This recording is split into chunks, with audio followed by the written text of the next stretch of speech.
आप देख रहे हैं RK न्यूज MP, हर खबर पर हमारी नजर। इंदौर के तलावली चांदा इलाके में रहने वाली और डॉक्टर बनने का सपना संजोए नीट की परीक्षा देने निकली छात्रा निक्की यादव का सोमवार दोपहर 3 बजे के लगभग महेश्वर के करही थाना क्षेत्र के ग्राम पीटामल्ली के समीप नर्मदा नदी में शव मिलने से सनसनी फैल गई।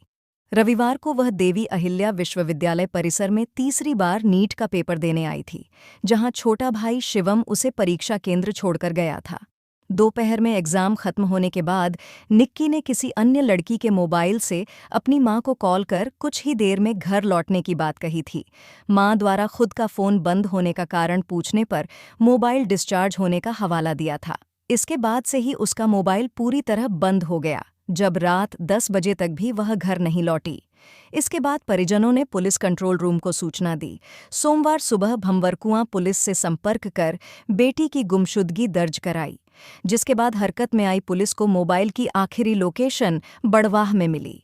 इधर सोमवार दोपहर करीब 2 बजे महेश्वर के करही थाना क्षेत्र अंतर्गत पीटामली नर्मदा तट पर ग्रामीणों ने नर्मदा नदी में एक युवती का शव तैरता देख पुलिस को सूचना दी, जिसके बाद सब इंस्पेक्टर शकुंतला डुडवे ने मौके पर पहुंचकर गुलाबी कुर्ती और काली सलवार पहने मृतका के शव को बरामद कर महेश्वर सामुदायिक स्वास्थ्य केंद्र भिजवाया। भंवरकुआं थाना प्रभारी संतोष दूधी के अनुसार आशंका है कि परीक्षा के बाद छात्रा ने बड़वाह स्थित नर्मदा नदी के पुल से छलांग लगाकर खुदकुशी की होगी। सर देखिए, आत्महत्या का तो कोई प्रश्न ही नहीं उठता है कि वो आत्महत्या कर सकती है, क्योंकि वो ऑलरेडी मेधावी छात्रा में मतलब वो पास करी हुई है। 2 बार नीट की परीक्षा दी हुई है लेकिन नहीं हुए, तो उसने एम्स की भी मतलब अल्टरनेट में रखी हुई है। और इस तरह का आत्मघाती कभी वो उठा नहीं सकती सर, कदम नहीं उठा सकती। क्या कारण लगता है आपको? मेरे को ये कारण लग रहा है कि किसी ने इसको उठा करके या किडनैप करके इसको ले करके आया गया है, और इसको कुछ भी जो भी हो, क्योंकि परीक्षा देने के बाद भंवरकुआं थाने तक उसका लोकेशन था किसी दूसरे मतलब सहयोगी नहीं सॉरी मतलब बस में था। बस में किसी से मोबाइल लेकर के उसने बोला कि मम्मी मैं आ रही हूँ, ठीक है। उसके बाद जो है 8 बजे के बाद उसका कुछ भी पता नहीं चला। 8:30 बजे के करीब 8:30-9 बजे कर उसका मोबाइल फिर से चालू हुआ। हम लोग डबल से लगाए, लेकिन कई बार लगाए लेकिन किसी ने उठाया नहीं उसने। और इस तरह से वो बड़वा कैसे आई साहब, हमको ये समझ में नहीं आ रहा है। लास्ट टाइम जब मम्मी से बात हुई थी, उनकी बहन से बात हुई थी जी, क्या कुछ निक्की ने कहा था? कब तक पहुंचने का? निक्की ने ये बोला था कि मैं भंवरकुआं तक आ गई हूँ, मैं घर आ रही हूँ। अच्छा, पेपर देने गई थी? पेपर को लेकर के कुछ जिक्र किया था? पेपर कैसा? नहीं सर, बिल्कुल नहीं। हमारे से कोई ऐसी बात नहीं हुई थी कि नीट के पेपर में कैसा गया था, क्या नहीं हुआ था, ये चीज़ें कोई डिस्कस नहीं हुई थी। अब पहले कभी वो बढ़वा पहुंच गई है कभी? कभी साहब वो घर के बाहर यानी दुकान तक भी नहीं जाती है सर। घर में कैसा व्यवहार रहता था? घर में सब कोई टेंशन नहीं, किसी भी प्रकार की कोई मतलब सब खुशहाल हैं सब। हमारे यहाँ किसी भी प्रकार की कोई कमी नहीं, सब बढ़िया से है। सब बच्चे पढ़े लिखे हैं, सब मोटिवेटेड हैं सब। और इस तरह की ये कभी मतलब घटना नहीं कर सकती है सर। ये मेरा मानना है कि ये किसी ने कुछ उसके साथ गलत हुआ है। देखिए सर, वो पढ़ाई में टॉपर थे, स्कूल के टॉपर है, मेधावी छात्र योजना की वो टॉपर है, ठीक है। उसके बाद से पढ़ाई में वो बहुत अच्छी, घर में सबसे टॉप 1 की है। उसको सब कुछ, उसको पढ़ाई को लेकर कभी कोई टेंशन नहीं थी, ठीक है। और जब उससे मेरी बात हुई थी 7:27 पर, मैं भंवरकुआं पहुँचने वाली थी, तो मुझे ये समझ में नहीं आ रहा कि वो सडन यहाँ कहाँ से आ गई। यहाँ पे उसको बीच में से किसने उठाया, कहाँ से आगे उसका मोबाइल 8 बजे से 10 बजे के बीच में, 10 से 12 के बीच में उसका मोबाइल चालू हुआ है। तो उसका मोबाइल किसने चालू किया है, कैसे चालू किया है, और उसको यहाँ कैसे आगे? जो लड़की हमारे घर से दुकान कहीं नहीं जाती, 2 साल से वो ऑनलाइन कोचिंग से क्लासेस कर रही है, तो वो इतना बड़ा कदम उठा ही नहीं सकती। पहली चीज़ तो सुसाइड नहीं कर सकती, या तो उसको किसी ने किडनैप करा है, कुछ गलत काम करके उसको फिर फेंका गया है।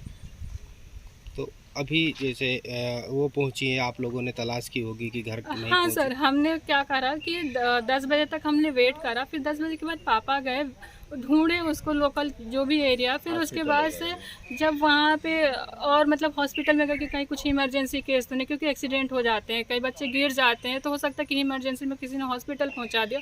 तो पूरा जो भंवर कुआं से लेके एम्बॉय सारे हॉस्पिटल्स उन्होंने देखा, कहीं कुछ भी केस नहीं था। फिर लसूड़िया थाना गए, लसूड़िया थाना में गए तो वहाँ पे उनकी केस ही नहीं लिखा गया, तो फिर केस नहीं लिखा गया। फिर उन्होंने एक बार और देखा, घर पे ये लोग 3 बजे तक आए, फिर 5:15 बजे मॉर्निंग में निकले, भंवर कुआं आए, फिर वहाँ पे उन्होंने केस दर्ज कराया। फिर जिस भी सब इंस्पेक्टर को ये केस सौंपा गया वो आए 1:30-2 बजे, ठीक है। उन्होंने भी मतलब ऐसे ढिलवाई जैसे काम करा। जब मैं उनसे बोली कि सर मैं भंवर कुआं पे सर एक सबसे बस ड्राइवर थे, उन लोग कंडक्टर थे, मैं उन लोगों से फ़ोटो दिखा के पूछ रही कल आपको लड़की दिखी थी क्या, किसी ने कोई जवाब नहीं दे रहे हैं। फिर मुझे दिखा कि कैमरा सामने, मैं कैमरा का एविडेंस निकालती हूँ। मैं जब गई तो मैंने सर मुझे कैमरा का एविडेंस चाहिए, तो बोलते कि हमारे हाथ में नहीं, हमारा टाइम वेस्ट होएगा। फिर हमने बोला हमारे कॉल डिटेल्स निकालिए, कॉल डिटेल्स में बोलते कि 48 आवर्स लगेगी। ये बताइए कि इंसान 24 घंटे के अंदर मर जाएगा तो किसकी रिस्पॉन्सिबिलिटी होगी? क्या कुछ लगता है आपको ये घटनाक्रम से?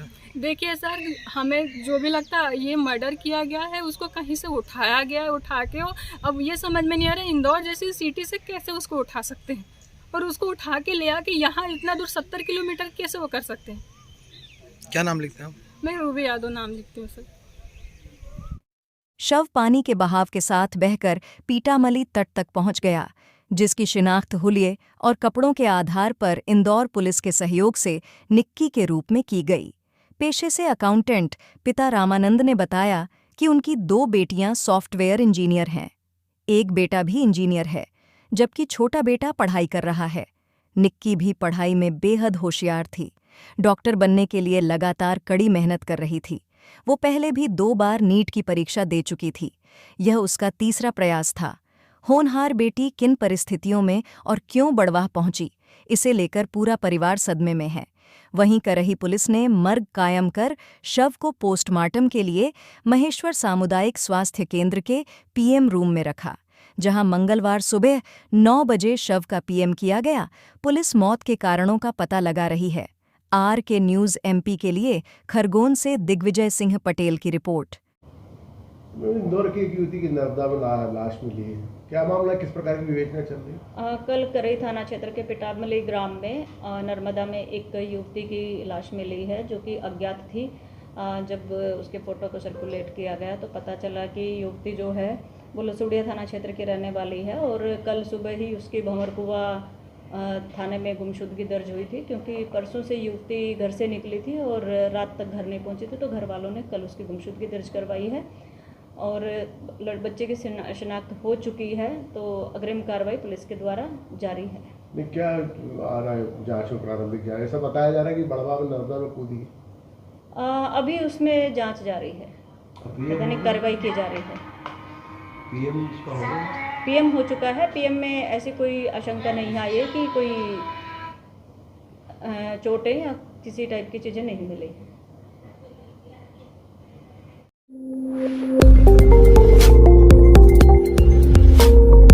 R K news MP